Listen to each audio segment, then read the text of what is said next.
with your main Chip Washington. When it comes to information, the main got an arsenal. Bring you up to speed with what you need. He's the local and nationwide news feed. Let's talk about it.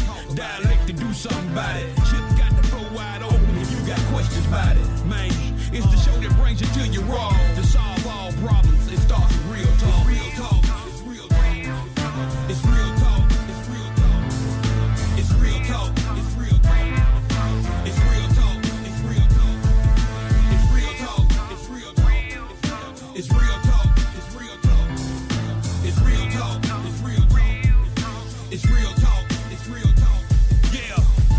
Welcome to Real Talk with your host, Chip Washington. It's real talk. It's real talk. It's real talk.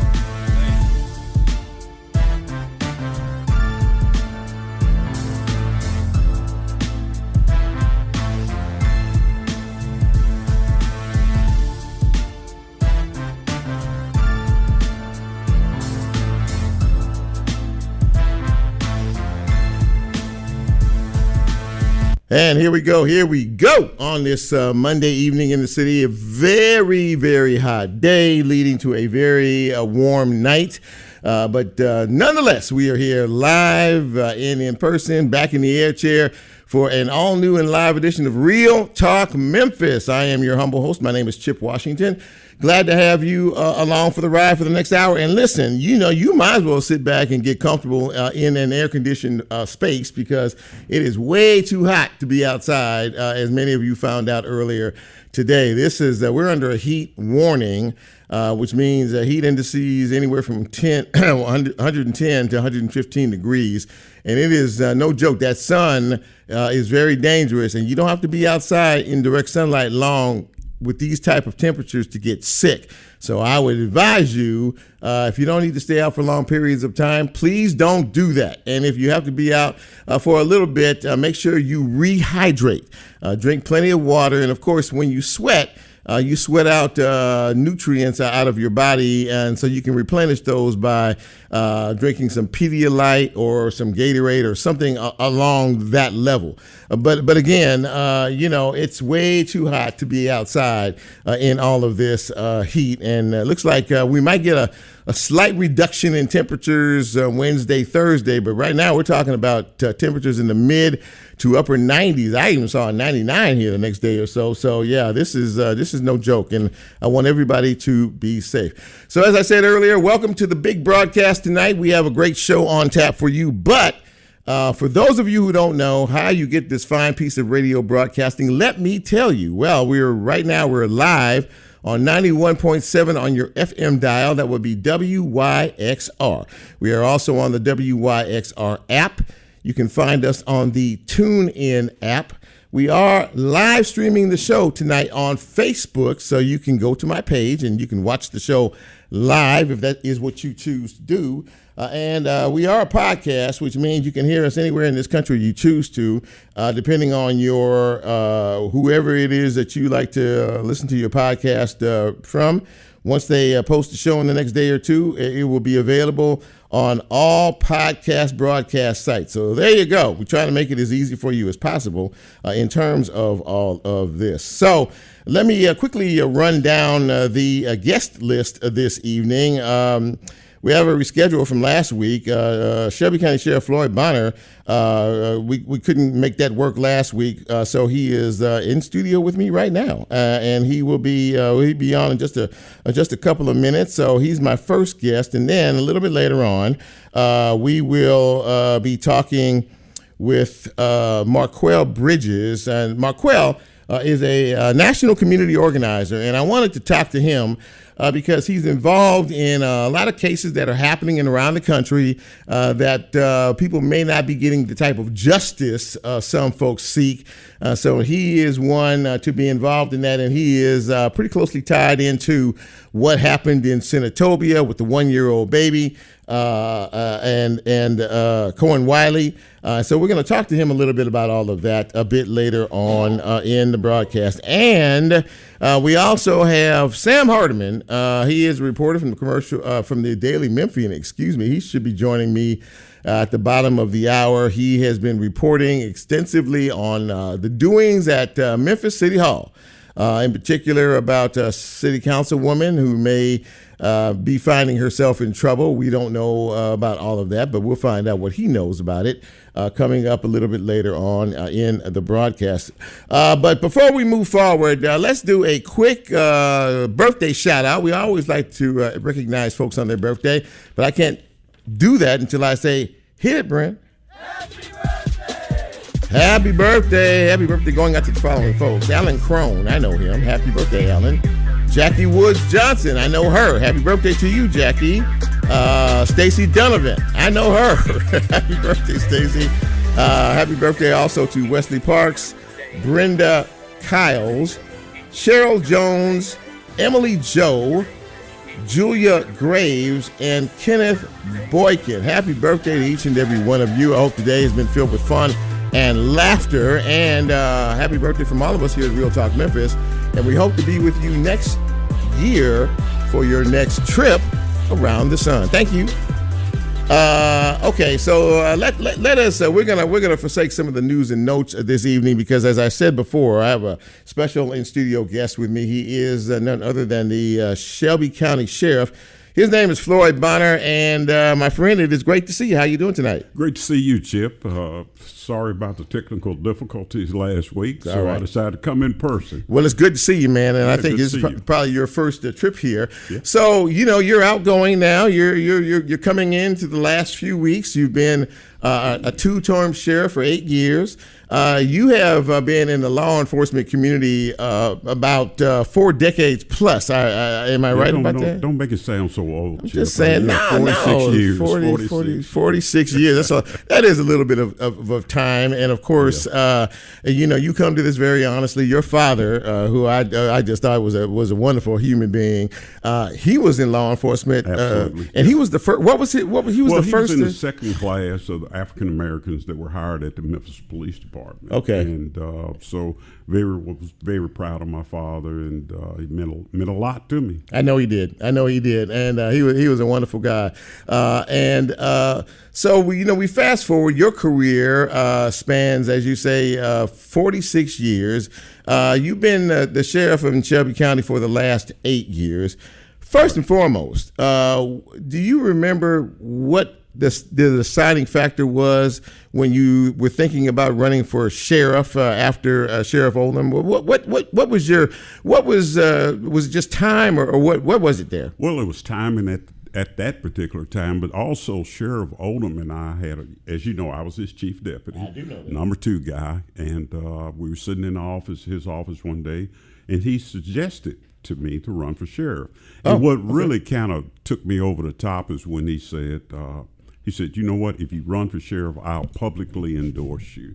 And, we live in a Republican, Democrat county time and stuff. Sure. So, that was kind of like, took me over the top right there. I said, if he's willing to put his name on my name, then, maybe I ought to go on and try to give this thing a shot. Because I always wanted to run for sheriff, even as a young guy, but I had in my mind, or goals in my mind, that I needed to achieve before I could even begin to think about running for sheriff. When we're talking about that and thinking about that, and I was with the sheriff's office during those days, and I was in the office when the announcement was made or the offer was made for you to be chief deputy. I don't know if you remember that. Yes, absolutely, absolutely. Yeah, that was a pretty big day. Okay, so now let us move forward.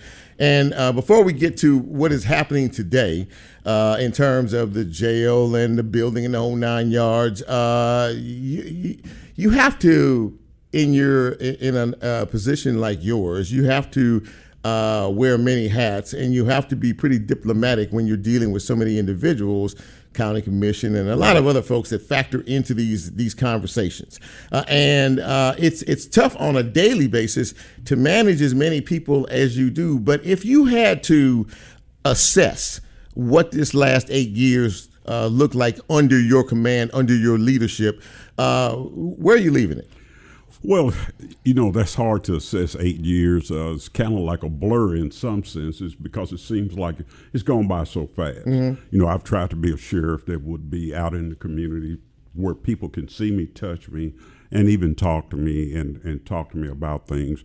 Even with the officers at the sheriff's office, I talk to everyone from a patrolman to one of my jailers, and I tell them all the time, if you see me in Kroger's or Target, come up and say something to me, because I don't know who all the employees are. Sure. So, just being accessible, Chip, I think has been some of the secret sauce in my success, being accessible to the public and just really wanted so hard to do a good job. Well, you're a well-known guy, and, a lot of people know you personally, and, of course, have known you in this position. But in terms of the agency, some of the things that you looked at before you got into office that were on your agenda, some of the changes that you may have wanted to make, some of the other adjustments that you needed to make in reference to running it. Anything stick out in particular that you wanted to really sort of address and have been able to do so? Well, I think I did an interview earlier, and one of the big things in law enforcement right now, big changes in law enforcement, which is a good thing, is the technology piece. I would have liked to have been able to do just a few more things technology-wise, but if we look into this new age of AI, drones and different things like that, and how drones are being deployed when we're doing our work and doing our business, which I think is a great thing. As I said, I did an earlier interview where these young people are so tech savvy now, and they are so sick. And so the good part about being accessible, I see patrolmen, and they always ask me, "Hey, Sheriff, what about this? What about that?" Mm-hmm. Which I embrace. I really do. I embrace that technology. And moving forward into the future, law enforcement is going to be probably a whole lot different in about 10 years than what it is now. You think so? Yeah, I think so. I think so. I think with all of our manpower issues that we're having, not only our agency, but all the municipality agents we're having, because it's just hard to get qualified candidates in there and get it done. It is, in the world that we live in now, it's interesting to hear, based on what we have heard, what we have seen around the country and other places about, this relationship between the general public and law enforcement. And in some areas, some of the situations and issues that have come up have not been very flattering in terms of the law enforcement perspective of things. When people come up to you and they say, "Sheriff, you know what? Why is this going on? Why is that going on? Why do we feel like?" Because in the world that I live in, perception, whether it's true or not, is reality, and what people perceive and what they think is what they believe. So, in terms of all of that, and I'm sure you've had many conversations about all of that. Where are we in terms of we have a safe task force here now, which is just still a bit of I don't know. Yeah, it's a bit controversial in terms of some of the things that have happened. You have a particular take on that one way or another? Well, I think, as you said earlier, perception is reality for a lot of people. And I think a lot of people, and again, I think that I have enough goodwill put in the bank with the public, and when I'm out talking with the public, being honest and true about what we do and how we do, and my perceived notions on things, how things are working and stuff. The task force. So, it's been a tremendous strain on us in the jail, especially. It's just, it literally overwhelmed us. And one of the things that I regret when the task force was first being talked about, I had an opportunity to go to Washington, D.C., but I had some family issues, and Sure. I couldn't fly up. But we Zoom called, and I talked to him, and I don't think even being in person, I could have put this off for just a little bit. But I knew in the jail we weren't prepared. We weren't prepared for the amount of people that was going to be arrested. We were having all kinds of maintenance issues, even at that time. Yeah. And we didn't have enough time to prepare for them. But, over the course, I've met some like Gaddy Sorrell is the U.S. Marshal of the United States. I've had a chance to meet a lot of important people out of D.C.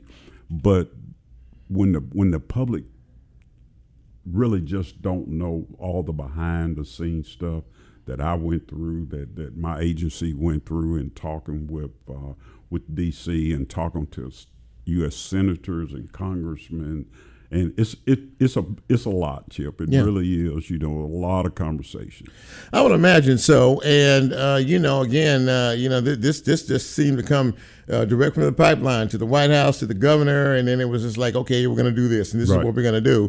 And it really took a lot of folks by surprise in all of this. One of the things that you mentioned was the tremendous strain that it put on your jail, and in terms of all of that. Now, let's move forward, because you and I have had a few conversations offline about all of this.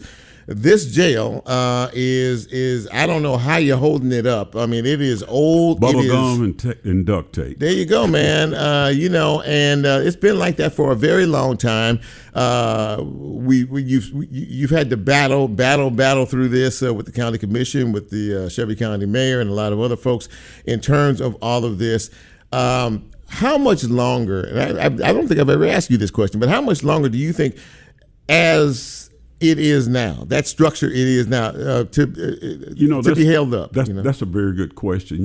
We get inspected twice a year by Tennessee Corrections Institute, and maybe about a year or 2 years ago, I think the mayor made a statement in public that we would build another jail for 10 years, and it had the people really upset. TCI, Tennessee Corrections Institute, and they told me, they said, "Sheriff, you don't have 10 years in that building. We're telling you now, and you just don't know what all is involved with passing a jail inspection. They're looking at the facility life, and we just went through one and got dinged on the facility. It's nothing that we can do. Even the inspectors say that. Sure. Look, we have to ding you on this, but we realize that it's nothing that you can do. I mean, old is old, and we can wax the floors, paint the walls, and so on and so forth, but still, you're still dealing with a lot of plumbing issues, a lot of electrical issues, things that we're not really in control of. And so just wear and tear, the jail, the life of a jail, 1 year of life in the jail is like 4 years in your house. So if you times 45 years times 4, that's about how old the jail is now in real time. So, we've been hearing about this, and we've been hearing about the issues, the maintenance issues, and a lot of other things that are going on, and a lot of folks internally upset about that and complaining about that. Some of the prisoners are as well. One of the things now, the additional thing, something I guess additional in all of this, is this extraordinary heat that we're dealing with now. Right. And you have lost AC, and it has been extraordinarily uncomfortable in that building. These are some of the things that people don't understand that you really need to fight and get people to understand, because people on the inside are complaining to folks on the outside who are complaining to the politicians and everything else. Now, in terms of the air right now, are you in a fairly decent place with that? Where are we with that? Right now, we are in a fairly decent place. There are temporary chillers that have been brought down to the jail. But it's interesting, those chillers. We've been up and down this road for 3 years, 2 or 3 years with these chillers, and then we had the press conference that I couldn't attend because I'd had some dental surgery. But we had a lot of the employees that worked in the building that was there, and Chief Fields did a tremendous job on that press conference. And then all of a sudden, a chiller shows up the next morning. A temporary chiller shows up the next morning. Chip, why do we have to do that? I mean, man, we're talking about human beings, not only detainees, but my employees also work in that building. Right. I went down there before the chillers. When I say down there, I went down to intake, where we had probably 150 men. We had temporary air conditions. We had fans. We had water. We had Gatorade. And it was smoking hot. It was almost 90 degrees down there. Now, just think about this now. You got 150 men in a pretty tight space. Sure. at almost 90 degrees, and then my employees are they're walking around, they're sweating, I'm sweating because it doesn't take much for me to sweat, and it was just miserable. It was miserably hot down there. Then you've got the medical people that work down there. You got 24-hour clerks. You've got the magistrate, R&I. All of these areas were being affected, but we never got a sense of urgency from the county to fix these things. Now, I'm going to give you some dead time because I really want your listeners to pay attention to this. Okay. Listeners, pay attention. The sheriff's office does not own the building. Can I repeat that again, too? Absolutely. Go ahead, man. The sheriff's office does not own the building. It's county administration's responsibility to fix that building. And I give people an analogy. Wait, I know you won't talk, but hold on. I got to get this out to you public. It will be just like if you were renting an apartment. You don't own the apartment, so if the air conditioning goes out, who do you call? Right. You call the owner of the apartment complex.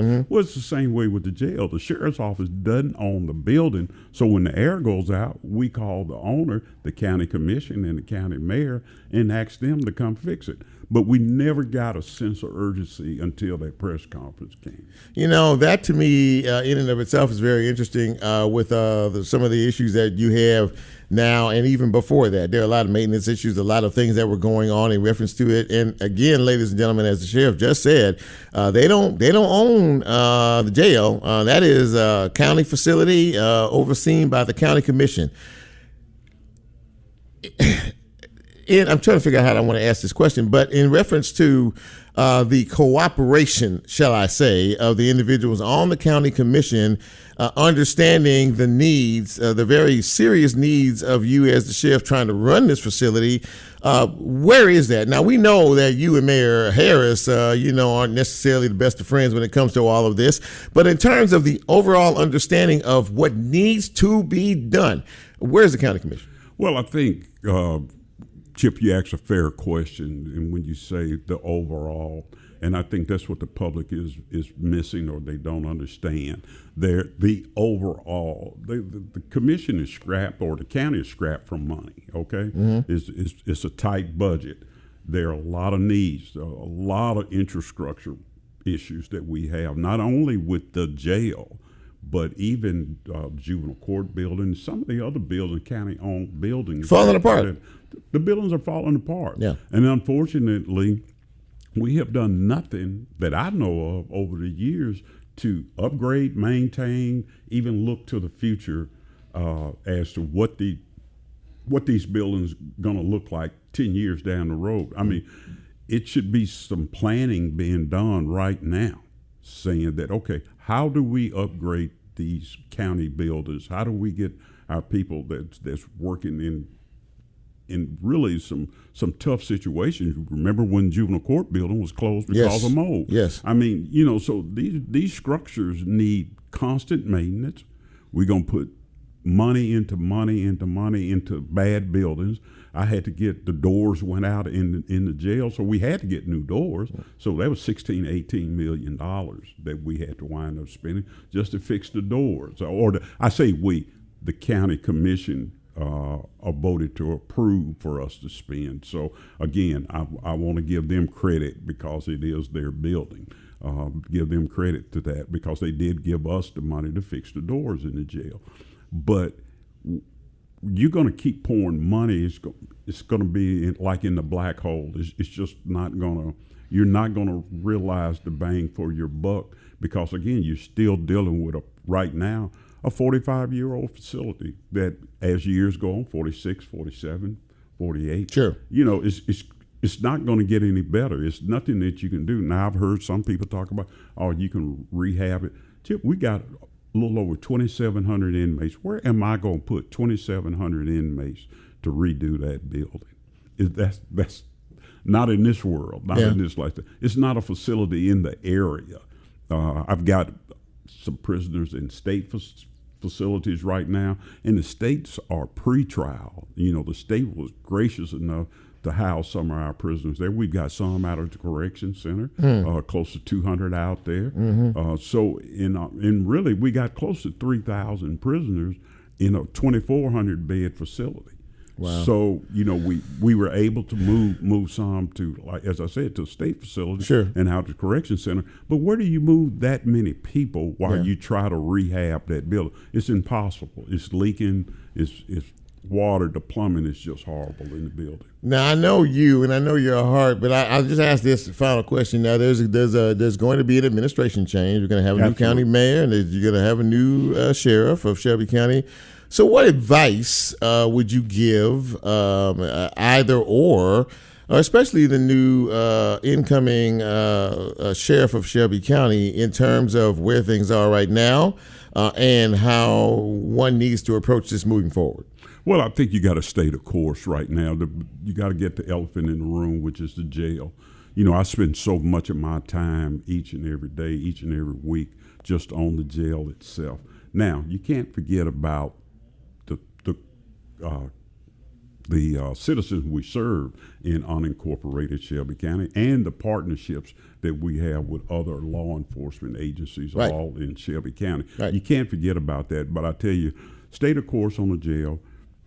Keep those relationships strong with all of our partners, and embrace technology moving forward, because technology is, like I said, it's going to be fantastic over the next 10 years. Well, listen, I really appreciate you, as I said earlier, coming in to the studio tonight and talking with us and having this conversation before you take your final bow over there as the sheriff of Shelby County. Whatever you choose to do in the future, whether it is, I see a couple of lovely grandchildren here this evening, whether it's being grandpops or whatever they call you, or whatever is on the horizon politically or whatever. Right now, I know you're ready to rest a little bit in all of this. Well, I tell everybody, the month of September, Chip, I'm going to play as much golf as my back and hands. There you go, man. There you go. That's it. Now, after September, I'll start, really trying to figure it out. But, I really do I kind of want to step away from it all for about 30 days and just collect my thoughts. Grandkids, they are important, and we spend a little time with them during September. And I got to take my wife on a vacation. She wants to go to London, but I'm too scared to go across the water right now because of world events. Yeah, so well, I promised her a trip to London, Mississippi. So how about that? Ladies and gentlemen, Shelby County Sheriff Floyd Bonner joining me this evening. Sheriff, it's always great to see you, my friend. Good to you, my friend. And all the best in whatever comes down the road for you. Thank you so much, man. It's always a pleasure to be with you, Chip. So let's take a quick break, ladies and gentlemen, and prepare for what comes next. I see my guest is in the queue up there. So we will take a quick break, set up that interview. This is Real Talk Memphis. I'm Chip. You know who you are. Don't go away. We'll be right back.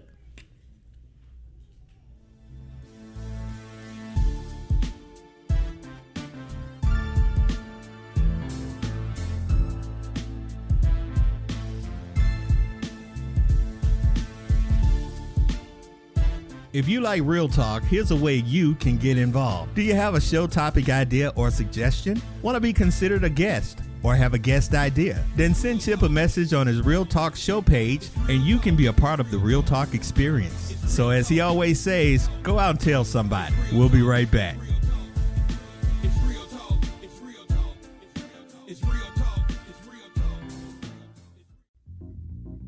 Hey, it's Mac Man from your Mac Man Music Show. Tune in every Wednesday at 5 to 6 for the best in all kinds of soul, rhythm and blues, jazz, a little hip hop, and all kinds of music on WYXR 91.7 FM. This is Brandy of Putting on Airs. Do you appreciate a good sad country song? If so, tune in at 9 a.m. on the first Sunday of each month where I host Sad Sack Sunday. I play only the saddest country songs and we get to waller around in our feelings a little bit together. That's right here on WYXR 91.7 FM Memphis. Support for WYXR and the 2026 stereo sessions comes from Independent Bank, a Memphis-based community bank serving local businesses and the people who call the city home. Learn more about iBank and hear client stories at i-bankonline.com.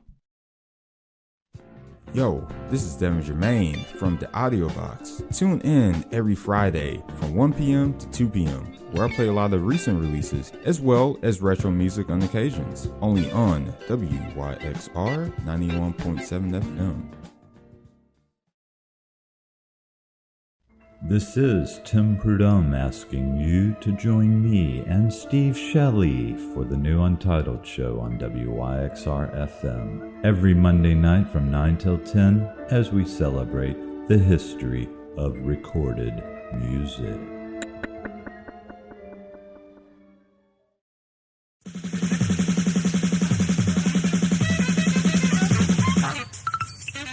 Hey now.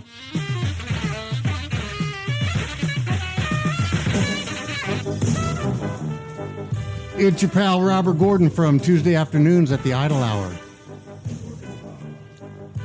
I don't know how to work the controls. I don't know what I'm going to play. And no one's going to make you listen.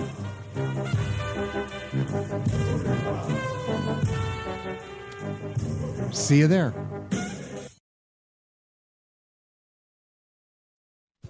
Yo, this is Devin Germain from the Audio Box. Tune in every Friday from 1 p.m. to 2 p.m., where I play a lot of recent releases as well as retro music on occasions, only on WYXR 91.7 FM.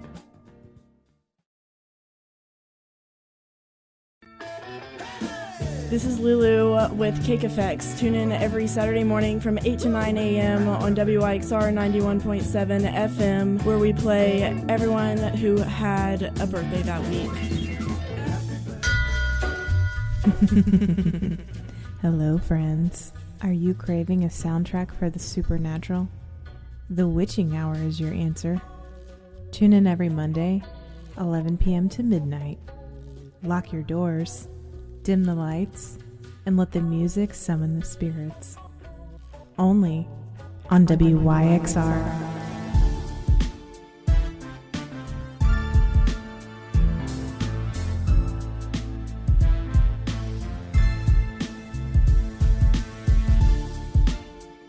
Get Real Talk on the TuneIn mobile app under WYXR, and he's now streaming live on Facebook. And you can also catch a rebroadcast on YouTube. Just put WYXR in the search box and hit subscribe. Now back to more Real Talk with Chip Washington.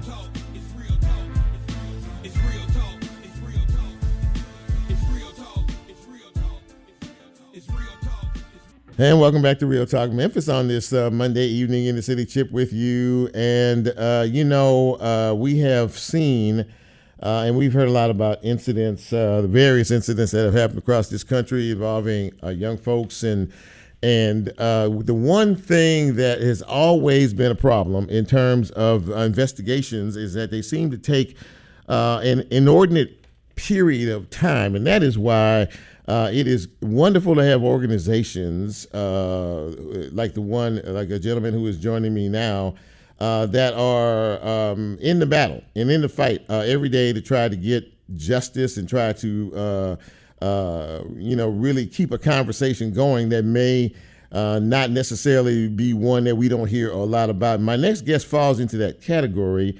He is the head of an organization and that tries to bridge the gap between communicating with the community and communicating with those in power.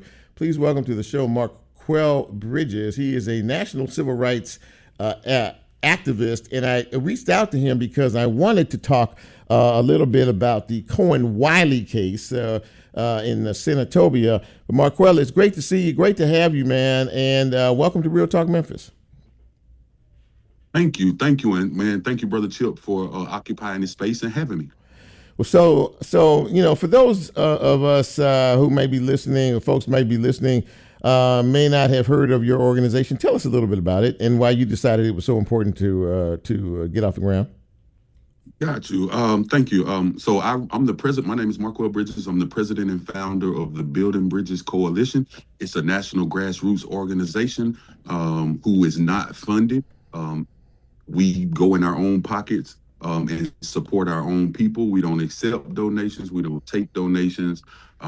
Everything we do is from the heart. and it's genuine concern for justice, truth, accountability, and transparency. We try to be a resource center for all impacted families, those impacted by racism or state-sanctioned violence, police brutality, and or any type of injustice in our community. We believe that it is our job as a community to combat every problem within our community, whether that's proximity crime, whether that's voting rights, whatever issue arises, we try to be there and support our people. If we don't know, we try to teach them. If we can't teach them, we try to put them in place and position with someone who knows more than ourselves. We don't hoard resources. So it's just been a blessing. It's been this is my purpose ordained by God. God told me as long as I do this work, he was going to take care of me, and he's been true to his word. You know, having said all that, and I was thinking while you were talking, there are so many issues at hand. There are so many things that are going on, not only locally, but that garner some national attention as well. One of the cases that I know that you're involved in now is the case of the shooting death of a little 1-year-old Cohen Wiley at the Walmart store in Senatobia. And I'll be honest with you, Marquell, I along with, I would imagine other people, are very frustrated in the lack of transparency, the lack of cooperation, the lack of information that seems to be coming from this particular case. I know you're on the ground. I know that you have a relationship with the mother and the family of this young man. You know, where are we in all of this, and what are the questions that we should be asking in terms of you know, what's next in all of this? Thank you, and that's a great question. So it's real simple, man. Policy and laws have to change within Mississippi around transparency, around accountability. Too often, we shouldn't be speculating. Walmart is a place that have cameras everywhere. The police in Mississippi have body worn camera and dash cameras. There was surveillance in the store, outside of the store. What are you investigating that's on camera? We have to be aware of AI and digital racism and their attempt to redact and cover up and tell us what to see versus what we can see with our own eyes. We know if they really had any evidence or opportunity to paint this mother in a negative light, they would have already done it based on their pattern of history, how they love to criminalize and dehumanize our people. This mother didn't do anything wrong. Pumpkin Wiley, Valencia Wiley, mother didn't steal anything. She wasn't accused of stealing anything. She didn't use her son for a human shield. So what we need in this moment is transparency, accountability, and from the rest of the world, we need you to help us boycott Walmart, demand the release of the video, demand the release of the 911 audio and transcript, this alleged 911 shoplifting call over a packet Pampers that we haven't seen any evidence of, just what they told us, and all of the communications that day and 3 days after leading up to Cohen's death. You know, show us what happened, period. In reference to all of that, we've not heard about the officer in question that fired the fatal shot, or too much in reference to this. Now, you mentioned the mother of Cohen Wiley. Now, first of all, this was a shoplifting call in reference to this case. Was there was this a case of shoplifting, first of all, and second of all, I mean, if that was the case, it shouldn't have never gone this far. But what do you know about that?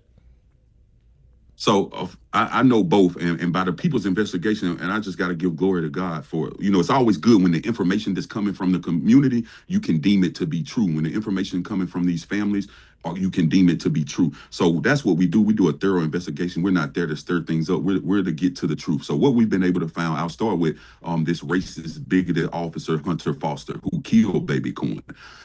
His background is corrupt and dirty. He has not one, not two, but three civil rights violation cases of excessive force and abuse. We just was able, through the New York Times and Mississippi Today, through their investigative report, and I turned this evidence over to them, they were able to probe and find out that he lied in another case that they had sealed and said that this particular individual used their car as a weapon. And when you watch this is public. You can go find this. You can tell your listeners to go find this on Mississippi Today. But when you review the footage, the car never moved. Officer Hunter Foster, who killed baby Cohen, just rammed his police cruiser into the car. The vehicle was never a weapon. This is the exact same lie that he told on LaToya Burrell and baby Cohen. Not only did he beat 2 black men, and I want to allegedly, because those 2 cases are still sealed and violate those civil rights. Allegedly, he was fired from DeSoto County for putting the dog on the handcuffs person neck. But what we can verify to be true is, for one, he has another case where he falsified a report and claimed that this person used their car as a weapon, and the evidence and the video showed that that wasn't true, and he was using excessive force. What we can confirm to be true is that a black officer named Dexter Smith resigned 2 days prior to killing Cohen. Hunter Foster made racial slurs within the department. To this black officer, Dexter Smith, he filed formal complaints, and because nothing was done about those complaints from the chief and Senatobia Police and the mayor, he resigned from duty. And that those 2 complaints and those 2 things was follow up through Mississippi Today and New York Times and confirmed to be true. So he's a racist, dirty officer, and we can confirm that. What? And no, go ahead. I'm sorry. Go ahead. She didn't shop. No, Pumpkin Wiley. Pumpkin is her nickname, Valicia Wiley, and I have a relationship, and I'm working with the maternal and paternal side of the Wiley family, of Cohen's family. So I wanted to clear that up. But no, she's not accused of stealing anything. She did not steal anything. There was an alleged shoplifting call, but by the people who was at the store, the police was already on scene and was not called for a shoplifting call. So we don't know if that's a lie they're told for a justification, or if that call really happened. But the police can clear that up. But we know for a fact that the mother of Cohen Wiley didn't steal anything. She wasn't in the store stealing, and she was not stopped or accused of theft of any Pampers. So let me just ask, in reference to some of the information that you have found out so far and the lack of cooperation and transparency from anyone in the city of Senatobia or anywhere else, Marquell, what does justice in this case, and Ben Crump is the attorney, and Van Turner and a lot of other folks are involved in all of this. What does justice look like in this case to you? Okay, to me, because this is a better question for the impacted family, for Cohen's family. But I'll answer, since you referred it to me. I usually allow them to answer this question because they were impacted. Their loved one was stolen. But to me, true justice, let me be careful, we're on radio. True justice would be accountability. This officer, honestly, I believe in a life for a life. You killed a 1-year-old baby, so your life deserves to be taken. But we'll stay politically correct. He deserves a lengthy prison sentence. I don't get involved in any type of civil accountability. That's not my area. My area is holding people accountable for criminal justice. So I have all the faith in being that in that regard of the civil accountability, he's going to do his job. But the criminal part comes from public pressure, comes from the people, comes from this family and all good citizens demanding answers and demanding transparency and justice. So we want to see this officer charged to the full extent and spend the rest of his life in prison. So that would be accountability, because true justice would be baby Cohen being here. Yeah, a very, very sad case indeed. Listen, I just want to thank you for coming on the show. We seem to have a problem these days, not only locally, but even nationally in a lot of cases, about honesty and transparency. And without organizations like yours and many others that do the same work that you all do, we would never get that. And people would forever question anything and everything that is happening. So I really praise you for being a part of all of this and doing it the right way, and eventually getting justice for that family, as you stated so eloquently a few minutes ago. Marquell Bridges, I really appreciate you, man. Thank you so much. And if there's anything else that pops up in all of this that you feel we need to know about, man, please reach out. Definitely. I got some good news that I can't offer yet. I'll just I'll say it like this, the boycott is working. We'll say that. And we just want to uplift the other names in Mississippi. So we'll say justice for Rasheem Carter, justice for Dexter Wade, justice for Jalen Lewis, justice for Jaden Bridges, and justice for Baby Cohen and Nolan Wells and all other stolen lives. Amen to that. Marquell, thank you so much for coming on the show. I really appreciate it. He say love. Absolutely that. There you go, ladies and gentlemen. Well, we're at a place now where we need a lot more answers to all the questions that we have in terms of things that are happening. You mentioned Nolan Wells. He was laid to rest today. That's the 18-year-old young man that was found on the beach off of Mississippi coast out there. We still have no information, nothing from law enforcement, nothing from anybody else in reference to all of this. And again, we need to get to the place where there are just more questions. We need to get to a place where there are more answers to the questions that so many people have out here. And the only way to do that is by keeping the pressure on.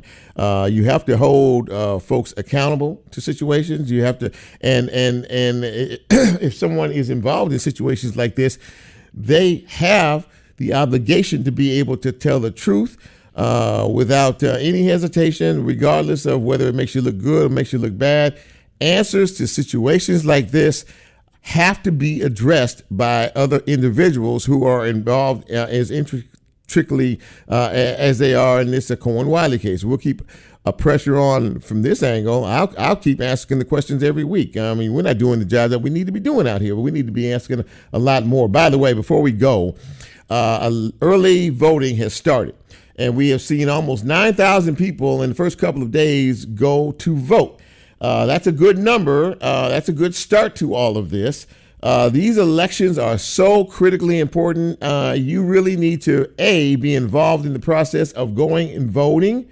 And you need to do the homework on the individuals that are running for office, so you know who you're voting for, so you know what they stand for, and if that meshes with your thought process as well. Ladies and gentlemen, voting is a privilege, and you need to take advantage of it. Early voting for another week before the August election. Get out, go to the polls. And claim your right. This is your right. The right to vote is a right that everyone has. So if you're 18 years or older, get out and exercise your right to vote, please. It does make a difference. And that wraps up this edition of Real Talk Memphis. I appreciate my guest, and I appreciate you for checking us out. We're here each and every Monday evening as Bryn plays us out from 6 to 7 p.m. Central Time. If you like what we do here, go out and tell somebody and have them tune in and check us out and see what they think as well. Coming up next, Bryn Butler, ladies and gentlemen, with a fresh edition of Event Horizon comes your way. He's always on the cutting edge of music in terms of what he feels when he walks in here as he prepares the show. So stick around. He is up at 7 o'clock and he will be entertaining you as well. As for us, if the Lord says so, we'll be back next week, same time, same station. We'll try to do it all over again, just a little bit better. In the meantime, in between time, watch out for yourself, watch out for others, and watch out for this heat. It is no joke, ladies and gentlemen. I want you safe, I want you upright, and I want you healthy. So for all of us, for Lulu, for Bryn, and for your